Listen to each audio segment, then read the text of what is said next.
الحمد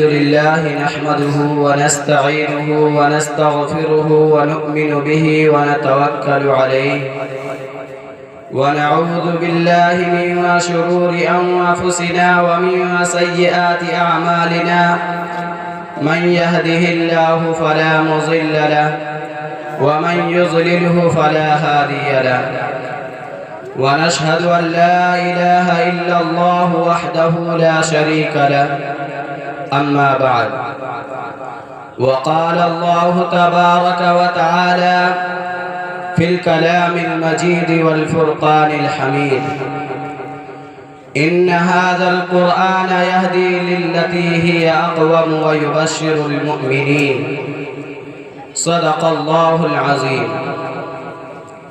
یہ سچ ہے کہ دو جہاں کو ناز ہے قرآن کے اندر، یہ سچ ہے کہ دو جہاں کو ناز ہے قرآن کے اندر، مگر افسوس کہ وہ بند ہے جزدان کے اندر۔ نہ جانے کیوں ابھی حالات کے تیور نہیں بدلے، نہ جانے کیوں ابھی حالات کے تیور نہیں بدلے، شاید کہ کمی ہے کچھ ہمارے ایمان کے اندر۔ میرے واجب الاحترام قابل صد احترام علماء کرام اور دور دراز سے تشریف لائے ہوئے مہمانان کرام، السلام علیکم ورحمۃ اللہ وبرکاتہ۔ میں اس پروگرام میں زیادہ لمبی چوڑی گفتگو آپ کے سامنے پیش نہیں کرنا چاہتا، بس آپ لوگوں کے سامنے قرآن اور صاحب قرآن کے موضوع پر کچھ لب کشائی کرنے کی جسارت کر رہا ہوں،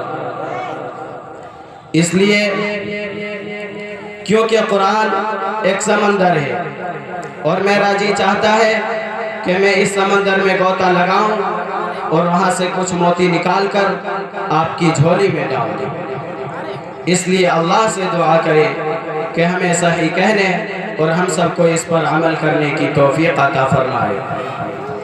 قرآن اور صاحب قرآن یہ دو علیحدہ موضوع ہیں۔ اگر میں یہ کہوں کہ دونوں ایک ہے تو اس میں کلام نہیں ہے، کہ قرآن بھی وہی ہے اور صاحب قرآن بھی وہی۔ فرق کیا ہے؟ فرق یہ ہے کہ قرآن علم ہے، نبی عمل ہے، قرآن متن ہے، نبی تشریح ہے، قرآن اجمال ہے، نبی تفصیل ہے، قرآن کتاب میں اللہ کا کلام ہے، محمد چلتا پھرتا اللہ کا کلام ہے۔ قرآن بے مثال ہے، کیوں؟ اس لیے کہ جس پیغمبر پہ اترا وہ پیغمبر بھی بے مثال ہے۔ قرآن لازوال ہے، جس نبی پہ اترا وہ نبی بھی لازوال ہے۔ قرآن کو پڑھ کر کوئی تھکتا نہیں ہے، محمد کو دیکھ کر کوئی تھکتا نہیں ہے۔ قرآن پڑھتے جاؤ، دنیا میں جتنی کتابیں پڑھتے ہو، ایم اے کی کتاب ہے، بی اے کی کتاب ہے اور اسی طرح پرائمری کا نصاب ہے۔ ایک آدمی کہتا ہے کہ یہ تیسری جماعت کی کتاب میں نے پڑھی ہوئی ہے، ایک آدمی کہتا ہے کہ نہیں، حضور صلی اللہ علیہ وسلم کی سیرت کی کتاب پڑھو، دوسرا آدمی کہتا ہے کہ نہیں، یہ جغرافیہ کی کتاب پڑھو، تیسرا آدمی کہتا ہے کہ نہیں، میں تاریخ اسلام پڑھتا ہوں، چوتھا آدمی کہتا ہے کہ نہیں، میں نے تو یہ کتاب پڑھ رکھی ہے۔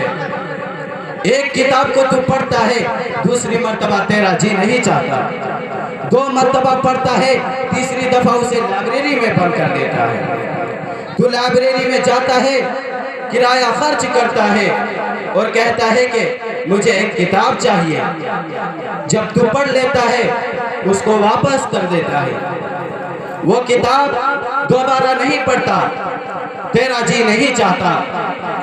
دنیا کی کوئی کتاب دوبارہ نہیں پڑھتا، سے بارہ نہیں پڑھتا، لیکن ایک ہی ایسی کتاب ہے جس کا پہلی مرتبہ بھی وہی مزہ ہے، دوسری مرتبہ بھی وہی مزہ ہے، تیسری مرتبہ بھی وہی مزہ ہے، اور 40 مرتبہ پڑھے پھر بھی مزہ وہی ہے۔ ایک رات میں پڑھ لے مزہ وہی ہے، ساری رات پڑھے مزہ وہی ہے، اور سارا دن پڑھے مزہ وہی ہے۔ تراویح میں سنے مزہ وہی ہے، نفلوں میں سنے مزہ وہی ہے، منبر پر سنے مزہ وہی ہے، تسبیح میں سنے مزہ وہی ہے، قاری پڑھے مزہ وہی ہے، حافظ پڑھے مزہ وہی ہے۔ قرآن پڑھتا جا، مزے میں کوئی تبدیلی نہیں۔ 40 مرتبہ بھی پڑھے گا تو عرش سے خدا بولے گا کہ دنیا کی کسی کتاب پر اتنا ثواب نہیں ملتا جتنا ثواب اس کتاب پر ہے۔ ایک پوری کتاب پڑھے کوئی ثواب نہیں، قرآن کا ایک لفظ پڑھے 10 نیکیاں ملیں گی، 10 گناہ معاف ہوں گے، 10 درجے بلند ہوں گے۔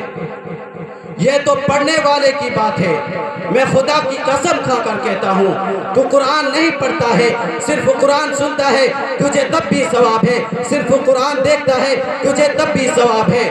جو بچہ قرآن پڑھتا ہے تو اس بچے کو سینے سے لگائے گا، تجھے تب بھی ثواب ہے۔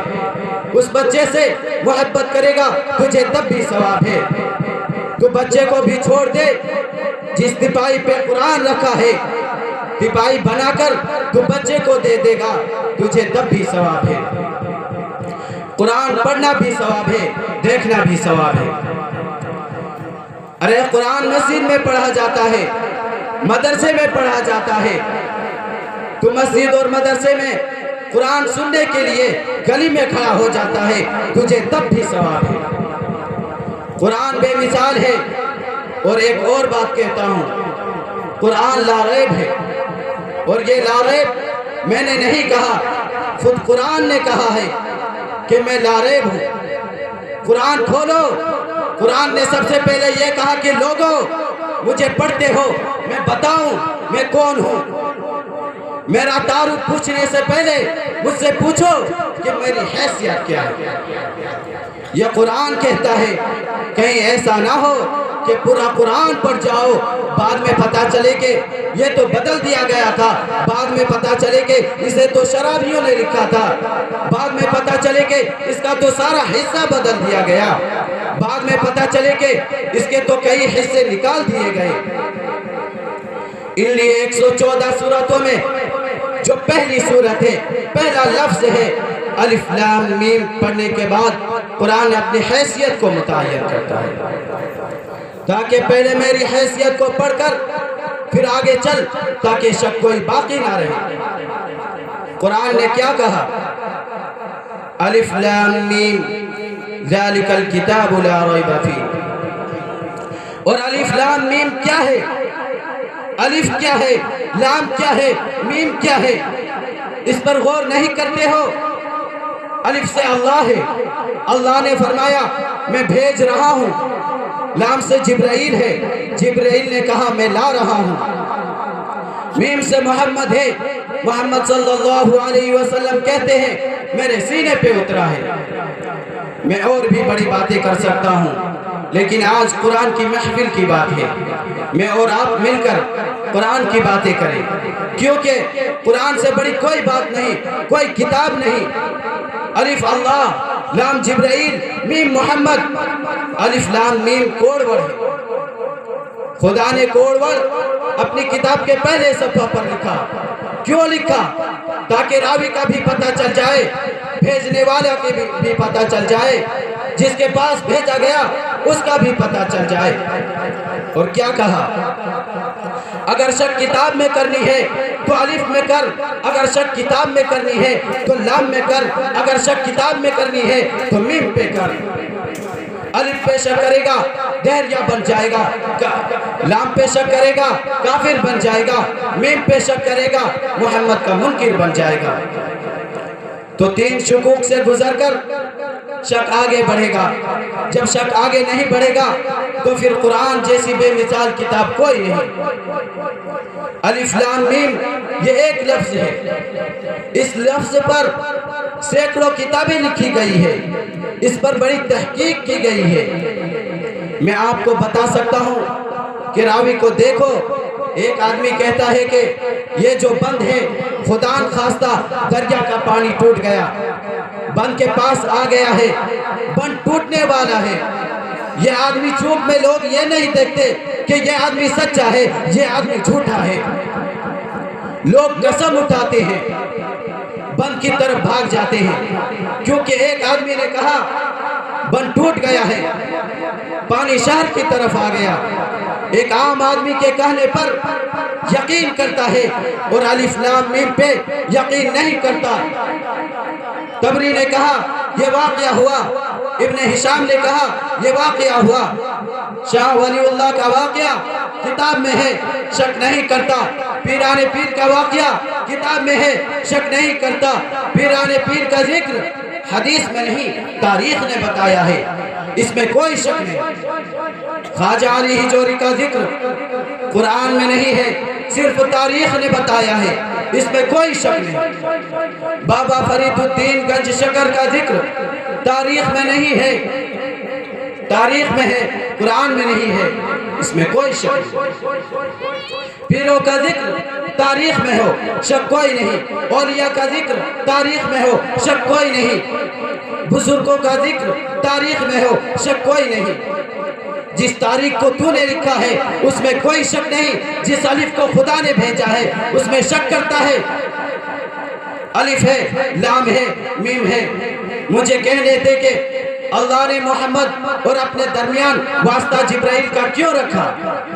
اس لیے رکھا ہے کہ جبرائیل فرشتوں کا سردار ہے، اور قرآن نے خود کہا ہے قُلْ مَنْ كَانَ عَدُوًّا لِجِبْرِيلَ فَإِنَّهُ نَزَّلَهُ عَلَى قَلْبِكَ۔ جو شخص جبرائیل کا دشمن ہے وہ محمد تیرا بھی دشمن ہے، میرا بھی دشمن ہے۔ اللہ نے کتنی وضاحت کے ساتھ فرمایا ہے الف لام میم ذالک الکتاب لا ریب فیہ، اس کتاب میں کوئی شک نہیں۔ اور بھی بڑی کتابیں آئی، کسی کتاب کا آغاز اس بات سے نہیں ہوا کہ اس میں کوئی شک نہیں۔ جتنی بھی بڑی کتابیں آئی، میٹرک کا نصاب ہے، بی اے کا نصاب ہے، دنیا کی کتابیں ہیں، کوئی کتاب دکھاؤ جس کتاب کا آغاز اس بات سے ہوا ہو،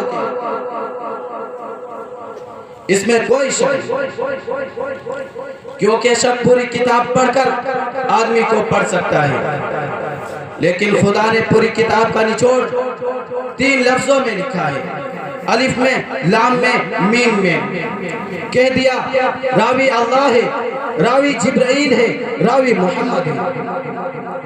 اللہ سے سچا کوئی نہیں، جبرائیل سے سچا کوئی نہیں، محمد سے سچا کوئی نہیں۔ بھیجنے والا تیرا خالق ہو، لانے والا فرشتوں کا سردار ہو، اور جس پہ اترے وہ نبیوں کا سردار ہو۔ اب جھوٹا کس کو کہے گا؟ خدا کو کہے گا یا جبرائیل کو کہے گا یا محمد کو کہے گا؟ جب خدا سچا، جبرائیل سچا، محمد سچا، تو پھر مجھے کہنے دے جو کتاب خدا نے بھیجی، جبرائیل کے ہاتھ سے بھیجی، محمد کے سینے پہ اتاری، وہ سچی ہے، لا شک ہے۔ اس لیے قرآن نے کہا الف لام میم ذالک الکتاب لا ریب فیہ، اس کتاب میں کوئی شک نہیں۔ یہ آغاز کیوں کیا؟ خدا کو پتا تھا کہ پورا قرآن صحابہ کی شان میں ہے، اس کو جھٹلایا جائے گا، اس کو جھوٹا کہا جائے گا، اس کو برا کہا جائے گا، اس کو شرابیوں کی کتاب کہا جائے گا، اس میں زیر و زبر کی تبدیلی کے لیے کہا جائے گا۔ میں آج عرش پہ فیصلہ کر کے دنیا میں اتاروں کہ اے لوگو الف لام میم ذالک الکتاب لا ریب فیہ، جس طرح مجھ میں شک نہیں، جبرائیل میں شک نہیں، اسی طرح اس کتاب میں شک نہیں۔ اور یہ قرآن ناطق ہے، ناطق معنی بولنے والا ہے، قرآن بولتا ہے۔ قرآن سے پوچھو اے قرآن تو کس پر اترا؟ تو قرآن کہتا ہے نزل علی محمد، میں محمد پر اترا۔ قرآن تو بتا تجھے لایا کون ہے؟ قرآن کہتا ہے نزل بہ الروح الامین، مجھے روح الامین لایا۔ قرآن تو بتا تیری حفاظت کا ذمہ کس نے لیا؟ قرآن کہتا ہے انا نحن نزلنا الذکر وانا لہ لحافظون، کہ ہم ہی نے اس کو اتارا ہے اور ہمیں اس کی حفاظت کرنے والے ہیں۔ مسلمانوں، اور میں تمہیں قرآن کی کیا کیا خوبیاں بیان کروں۔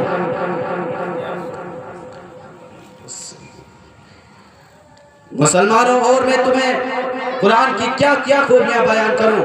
اسے دیکھنا، چھونا، بلا سمجھے پڑھنا، سمجھ کر پڑھنا، محبت کی نگاہ سے دیکھنا، ہر ایک میں اللہ نے ثواب رکھا ہے۔